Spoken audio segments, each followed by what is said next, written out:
Hello everyone, and welcome back to the channel. In this video, we will continue where we left off with the Finnish prospects drafted to the National Hockey League. We covered all of the Finnish prospects selected in the top 100, the first three rounds of the 2024 draft class, and now we will look at the prospects that were drafted in the fourth round or below. Heikki Rohonen is a lesser-known prospect right now in that many projected him going around 90th in this year's draft, but he has decided to commit to Harvard University in the NCAA in 2 more years. That is where he will become more well-known by college hockey fans. He is one of the fastest Finns on this list, going from one end of the ice to the other constantly, and his ability to turn on a dime is also great. In 37 games in the under-20 SM Sardia, he picked up 47 points, 27 of those assists, considering that he's a great passer and can control passing progressions with ease. He had a decent under-18 World Championship on home ice, scoring 3 goals and adding 2 assists for 5 points in 5 games. On the defensive, he looks lost at times when the opposition sends the puck the other way. It appears that Rohonen is unsure of which of their players to tie up, and this gives his side a slight disadvantage, as they would usually play 4-on-5, but this is not necessarily what he is playing for. As he is a 4th round selection, nothing is sure about how interested the Flyers will be having him on their team in the long term, but he still has a few years to develop before even being considered, and his commitment to Harvard in 2026-27 could be beneficial, as it will give him time to adapt to the North American ice surface and style of play. Aron Kiviharju had to wait quite a long time for his name to be called. The last year saw a rapid decline, as he was projected to be a top 10 selection at the end of 2022-23, then dropped to the second round projections after failing to meet the level that he was at with TPS following a move to HFK, and trying but failing to achieve any sort of line chemistry with his new teammates. A knee injury that forced him out of hockey for 2 months was the reason for missing the World Junior Tournament, where he could have attracted many scouts. All of this dropped him to a projected second rounder. Tankathon projected him to go 46th overall. All major prospect scouting sources projected him to go late second round at the least when taking these factors into consideration, but 57 picks after the end of the second round, with the 122nd overall pick in the year's draft, the two-way defenseman was selected by the Minnesota Wild. He was placed among the top of the draft rankings within the last 2 years because of his ability to read the play and to make quick passes, but he also gets thrown completely off balance when in one-on-one battles for the puck, as he does not have enough weight to jostle with his opposition. There will be much speculation as to what the Wild management will do after he leaves Helsinki. We will see if Kiviharju can make an impact in Liiga at this point, or if injuries will come back to haunt him, but he is most likely off to Iowa if they can bring him to North America during his entry-level contract. Erik Valenius has been all over the Finnish academies in recent years, playing for one of the regional clubs of Varsinainen Suomi, Tulto in the under-16 and under-18 SM Sardia. He then played with Sport in 2022-23, and after 1 year there, he went to HPK's under-18 side as an assistant captain, posting his best totals with 3 goals and 14 points in 37 games. He then promotes to the under-20 level afterward, and near the end of the season, puts 8 points on the board in 14 games there. Valenius, after just 1 appearance in Liiga in 2023-24, will be getting more experience in the top division next season, considering that HPK is a team rebuilding following a 14th place finish out of 15 teams last season, as mentioned in the section on Kim Saarinen in the last video. He is a purely defensive-minded defenseman whose clever reading of the play allows him to make quick interceptions.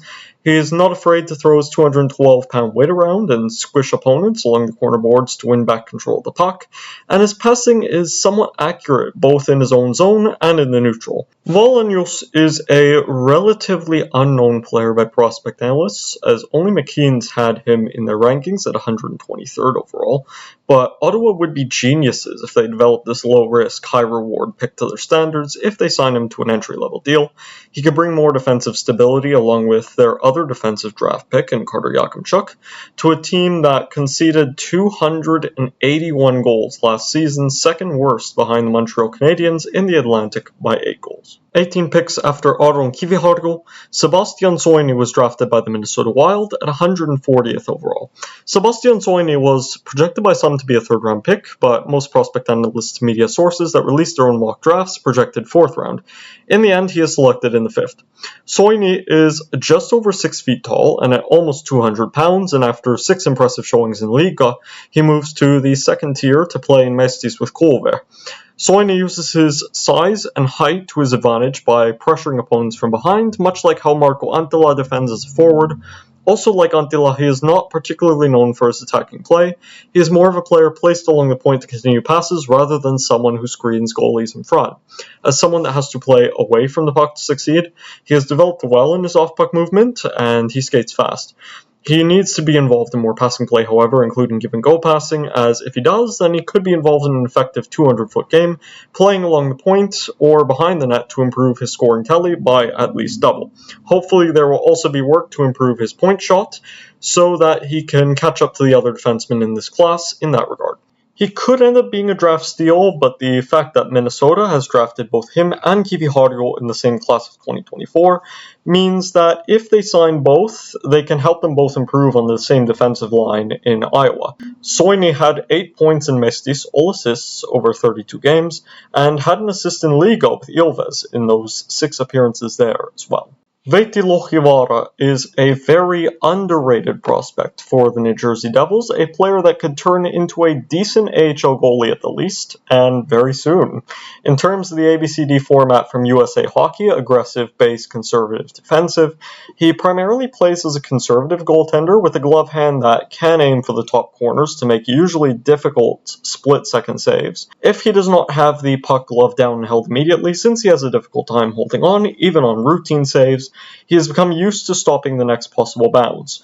Lohivara is not afraid to use his blocker either, as he uses it relatively often with the UP under 20 side. The weak side of his game is his T-push when standing and his left-right movement when trying to make a save low to the ground. Neither of these are significantly bad to hamper his ability to play in Liga consistently next year, however, and with a slight amount of development, he could become a top goaltender in Utica when promoted to the AHL for experience on the North American ice sheet. The Devils usually do this with Finnish prospects to prepare themselves for the NHL, and it has worked on multiple occasions, currently with Santeri Hattaka and Topias Villain, who performed well in 2023-24. Lohivara's journey to the NHL is also an amazing story of resilience, as a crash forced him out of a large part of the season, but he made it to the National Hockey League, and Tom Fitzgerald has made a great decision here by drafting him while available, after a fantastic draft for the Devils that saw Anton Silaev, Kasper Pikkarainen, and Czech hockey wonder kid Matias Milovsky all selected. With UP's under 20 side in the SM Sarja, he played 21 games, finishing with a 2.87 goals against average and an .890 save percentage, along with a 13-6-0 record. Joona Saarelainen, who was involved in the local Jokerit Academy before joining Kalpa in 2022-23, is one of the hardest working Finnish prospects at this draft, but is so hardworking because he needs to be. He is one of the lighter weight centers in this field, which can be a negative as it causes him to lose one-on-one battles for the puck and some face-offs. Speed is Saarelainen's game, very fast, both with the puck and without. He can control the passing progression when his line is on the ice, with a great ability to calculate every passing opportunity before making a final decision on where to go. His nearly a point per game performance in the under 20 SM Sarja with Kalpa side, tallying 36 points, 23 of which are assists, makes it evident that he achieved some success in this regard in the last year. It is unknown if the Lightning will sign him to an entry-level contract, and it will most likely be that he plays the next 3 years with Kalpa at the senior level. It appears to be the Kuopio club's aim to promote him to the main level, but if he decides that he wants to move across the ocean, and the Lightning management agrees on that, he could get time with the Syracuse Crunch or in the ECHL with the Orlando Solar Bears at some point. Markus Lopponen is exactly the definition of a sniper forward, recording over a point per game with 54 over 45 games in the under-20 SM Sarja as captain of an Oulun Karpat Academy side. Interestingly enough, at the under-18 World Championship held on home ice in Espoo and Vantaa this year, his line was playing more on the Finnish end of the ice than they were in the opposing end, which gave him an opportunity to showcase his defensive skills as much as his offensive skills.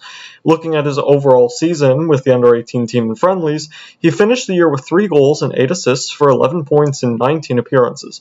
He is decent both on and off the puck, involved in attacking zone play by screening goaltenders with his 6'1" height, or placing himself along the wings for a one-timer or to continue progression. His skating is not the best, as he lacks the ability to turn in opponents' counter-attacking scenarios. Like Kivi Hargo, he loses battles along the sides because he can be pushed off balance. If he works on this and his cross-ice movement, he could become a very underrated but elite talent in the Winnipeg prospect system, possibly promoted to the Manitoba Moose in the next 24 months. Niilo-Pekka Muhonen's name was all over the board on prospect analysts' mock drafts. Craig Budden had him ranked as high as 45th, while FC Hockey had him ranked as low as 196th overall. He ends up below the average in the 5th round, 158th pick, selected by Dallas in the same draft as that of Emil Hemming. Muhonen does not make risky passes, often playing short or giving go in open areas where interceptions are not possible. His skating ability is also excellent. He makes very quick, smooth turns when going from attack to defense, and vice versa. His main problem is that he takes too many point shots, which lead to opposing turnovers, but he manages it well by keeping with the opponent in possession and trying to immediately win the puck back. I would not be surprised if Dallas signed him to an entry-level contract, as he has potential, a prospect that may end up being another steal of this draft. But for the next few years, he will probably be in league or AHL at best, as the Stars and the senior Kalpa squad look to improve his capabilities following 12 games on loan, with a senior team in Joensuu, Kiekko-pojat and Mestis, as Emil Vinni's teammate in the second tier of Finnish hockey. With Kalpa's under-20 side, he recorded 11 points in 27 games, before making 12 appearances on loan at Kiekko-pojat, adding 3 assists with their team. The 18th and last player selected in the 2024 NHL entry draft from Finland was Joona Väisänen, who does not play in Liiga but in the USHL for the Dubuque Fighting Saints instead. North American scouts have seen quite a bit of Joona Väisänen while he was playing in Iowa, as he recorded 40 points in 53 games for the Fighting Saints. He also played at the World Junior Championship in Sweden back in December on the 4th line with Emil Hemming, Samu Bau, and Max Koskipierti for much of the time, but he failed to record a single point and finished with a -2 in plus-minus. Fourth among defensemen in scoring, he is a playmaker that loves to make passes from center to the wings when carrying the puck from the neutral zone, creating passing lanes with speed in the process and tying two opponents to himself before dishing the puck away. He is also not afraid to bump opponents off the puck, even though he is only 176 pounds, but creates less of an impact compared to other defensemen in the league, as from the games I've seen, he loses almost half the puck battles he is involved in. It sounds like he will return to Dubuque next season, but if his time comes to an end there and he signs an NHL entry-level contract, since the USHL does not allow players under an NHL contract to play in their league, Wilkes-Barre Scranton or Wheeling may be his next destination. That is it for this video. It was interesting to follow these prospects in their journey to the NHL, evaluating the strengths and weaknesses of each over multiple games that I had watched, and it will be very exciting to see where they land in the North American or European club hockey circuits over their careers. Congratulations to all 18 prospects selected in the draft class of 2024, and the 207 others outside Finland that were selected as well. If you have any comments or questions about anything covered in this video, feel free to write one down below, and I will try to respond as soon as possible. If you found this interesting, please give it a like or subscribe to the channel for more content like this.